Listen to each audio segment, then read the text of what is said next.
화제의 뉴스를 골라 과학 기자의 시선으로 분석하는 과학본색 시간입니다. 오늘은 이성규 기자와 함께하겠습니다. 어서 오세요. 안녕하세요. 네, 오늘 준비한 첫 소식은 뭔가요? 트럼프 행정부가 과학 분야 중에서도 특히 우주 분야에 관심이 있다는 내용을 많이 말씀드렸잖아요. 네.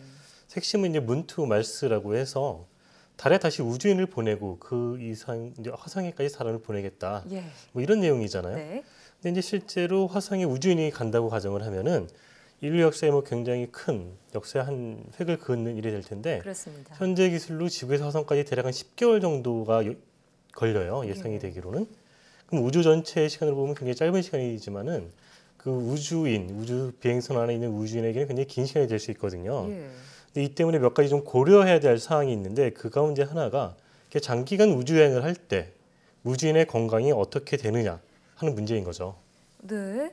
자, 일단 건강 상태를 따져봤을 때 비행기만 타는 승무원만 해도 우주 방사선에 노출돼서 좀 위험할 수 있다 이런 보도가 전해지기도 했는데 우주로 나가면 그런 영향을 더 많이 받지 않을까요? 그래서 이제 나사가 그런 연구를 진행을 하고 있어요. 뭐 예. 국제 우주 정거장 이런 데를 이용을 해서 거기에 거주하는 우주인들의 과연 신체 변화가 어떻게 일어날까 이런 연구들을 계속 해오고 있는데 네. 뭐 그 가운데 대표적인 게 이 나사 쌍둥이 우주인들이 아, 어떻게 변화가 일어났을까 뭐 이런 예. 거였었죠.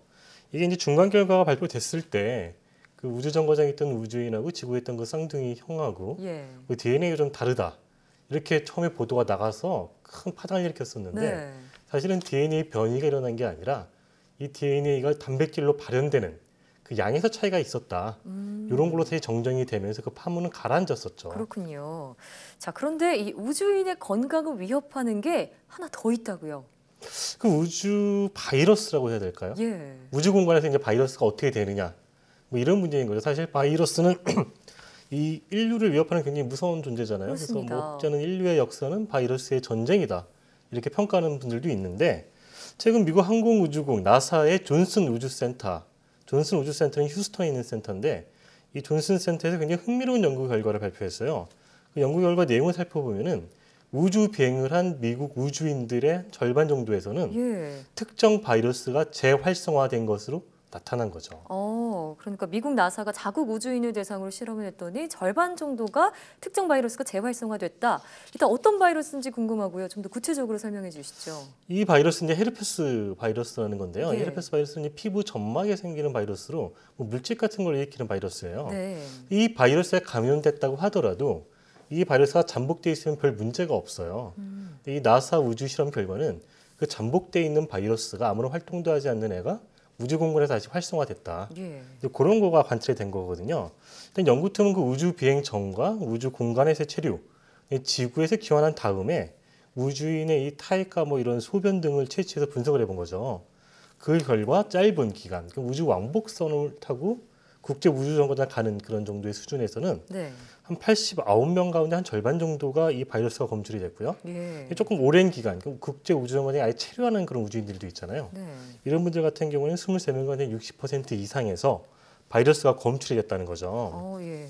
연구팀은 이제 이 같은 수치는 이 우주 비행 전이나 지구에서 귀환해서 건강한 생활하는 다른 사람들이랑 비교를 해보면은 상당히 높은 수치다라고 설명을 했어요. 그렇군요. 자, 헤르페스 바이러스가 재활성화됐다라고 말씀하셨는데, 그러니까 잠복해 있던 그런 바이러스가 다시 깨어났다. 쉽게 말해서 이렇게 설명할 수 있을 것 같습니다. 그 이유가 뭐라고 보시나요? 그러니까 이 이유가 굉장히 중요한 건데 예. 이 나사 연구팀이 분석해 보기로는 아무래도 우주 공간은 지구와는 다른 환경이잖아요. 그렇다 보면은 이제 스트레스를 좀 많이 받을 것이고 예. 그런 스트레스가 어떤 스트레스 호르몬이라는 게 있어요. 사람에게는 네. 그 코티솔 뭐 이런 호르몬인데 이런 호르몬의 분비가 많아지면은 이런 호르몬이 우리 몸에 있는 그 면역 세포 있잖아요. 예. 바이러스와 싸워서 이기는 네. 그런 면역 세포 활동을 좀 둔화시켜서 어, 이런 바이러스가 좀 더 활성화되는 거 아니냐. 그렇군요. 그러니까 평상시에는 그 면역 세포가 이 바이러스를 이렇게 억누르고 있는데 이게 이제 풀려나서 깨어나는 거 아니냐. 네. 뭐 이렇게 예상을 하고 있는 거고요. 또 다른 뭐 여러 가지 이유로는 이 우주 정거장은 무중력 공간이잖아요. 그 무중력 상태에 있는 게 좀 더 어떤 스트레스를 주지 않았을까? 이런 게 또 있고, 그다음에 굉장히 제한된 공간이잖아요. 예. 그런 것들이 좀 스트레스를 주지 않았을까 좀 이렇게 분석하고 있습니다. 네, 그러니까 우주로 나가서 면역력이 약해진 데다가 스트레스도 원인일 수 있다 이런 말씀 해주셨는데 이 헤르페스 바이러스가 재활성화된 이런 우주인들 건강 상태는 어떤가요? 근데 다행히 뭐 이런 재발이 됐지만은 이 사람들의 건강에 지장을 또 준 건 아니에요. 예, 그렇다고 해서 뭐 아주 뭐 이렇게 몇 명을 이렇게 좀 심각한 수준은 아니고요. 예. 다만 이제 이 연구팀이 경고하는 거는 지구 기환 뒤에 이런 재활성화가 지속될 경우에는 좀 다른 사람한테 감염될 우려가 있다. 네. 그런 점을 경고했습니다. 자, 그런데 만약에 화성으로 갈 경우에 앞서 뭐 10개월이 걸린다고 하셨는데 우주에 머무르는 기간이 그만큼 길어지잖아요. 더 큰 영향을 주지 않을까요? 지금 굉장히 짧은 기간을 대상으로 실험을 한 건데 네. 이 과학자들이 예상하기로 우주여행 기간이 늘어나면 늘어날수록 이런 위협은 더 커질 것이다. 예. 그래서 우주여행에 대비한 어떤 대비책이 필요하다. 예. 이렇게 지적하고 있습니다. 네, 우주 탐사를 위해서는 우주선 개발도 중요하지만 우주인의 건강까지도 잘 챙겨야겠습니다. 다음 소식으로 넘어가 볼게요.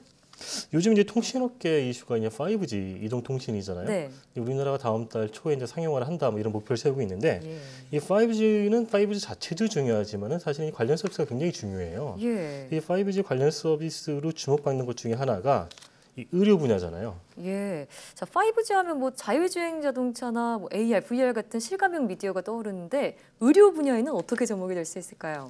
현재 대부분의 의료는 환자가 직접 병원을 방문해서 이루어지잖아요. 예. 근데 뭐 도서 지역이 있다든지 굉장히 시골에 있거나 좀 몸 거동이 불편한 이런 노약자분들 같은 경우에는 병원에 가기 좀 힘들 수가 있잖아요. 예. 그래서 이런 분들이 이런 생각을 할 수가 있잖아요. 내가 지금 시골에 있는데 어. 서울에 있는 굉장히 유명한 의사하고 이렇게 원격으로 좀 진료를 받으면 얼마나 좋을까. 그러네요. 이런 생각을 할 수가 있잖아요. 이런 분야에 이제 5G가 접목이 될 수 있다는 거죠. 그러면 5G를 이용해서 원격 의료를 했다 이런 얘기인데 구체적으로 좀 사례가 있었다는 거죠. 며칠 전 중국에서 굉장히 흥미로운 이제 그런 원격 의료가 있었는데요. 네. 중국에 있는 화웨이라는 이동통신 업체가 있잖아요. 네. 이 화웨이가 만든 그 5G 장비를 이용해서 한 3,000km 정도를 사이에 두고 의사하고 환자가 원격으로 수술을 했다 뭐 이런 거예요. 네. 중국 남부 하이난성 싸냐에 있던 의사가 이 베이징에 있는 파킨슨병 환자의 뇌 수술을 했다는 거예요. 네. 뇌 수술을 했다고요?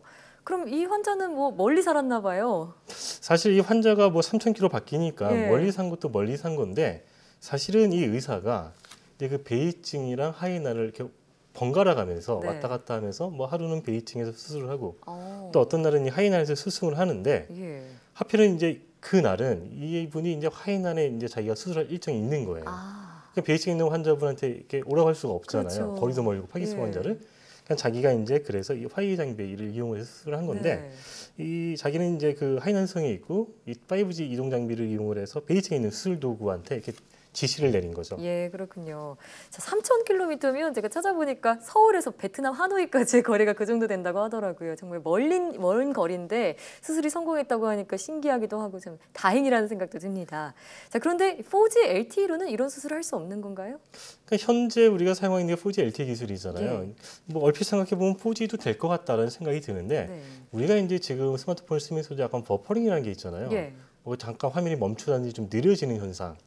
사실 이런 게 근데 현장에서 수술을 만약에 한다고 하면은 이런 게 있으면 안 되겠죠. 네. 우리가 실시간으로 바로 이렇게 집도를 해야 되니까. 근데 현재 4G 기술로는 이제 그런 화면 멈춤이나 지연 현상이 있는데 이 5G 이동 통신은 그런 문제가 해결했다는 게 이 집도 의사의 설명인 거예요. 예. 그래서 이 의사가 자기는 이제 환자가 3,000km밖에 떨어져 있다는 걸 전혀 느끼지 못했다. 이건 이제 중국 매체하고 인터뷰에서 밝혔습니다. 그만큼 끊김없이 수술이 가능했다 이런 얘기잖아요. 5G를 통한 원격 의료 수술이 가능해진다면은 앞서 사례를 드셨던 것처럼 시골이나 뭐 멀리 섬에 사시는 그런 분들까지도 수술이 가능해질 것 같습니다. 자, 그런데 우리나라에서는 이런 원격 의료 서비스가 가능한가요? 그러니까 현재 우리나라에서는 이 원격 의료가 제한적으로 이루어지고 있어요. 사실은 이제 규제에 묶여 있어서 이렇게 뭐 군부대나 몇 가지 장소에 제한적으로 그것도 이제 시범 사업이 실행이 되고 있는데 예. 지금 이제 5G 상용을 앞두고 여러 가지 이제 이런 규제를 풀어야 된다는 목소리가 나오고 있어서 예.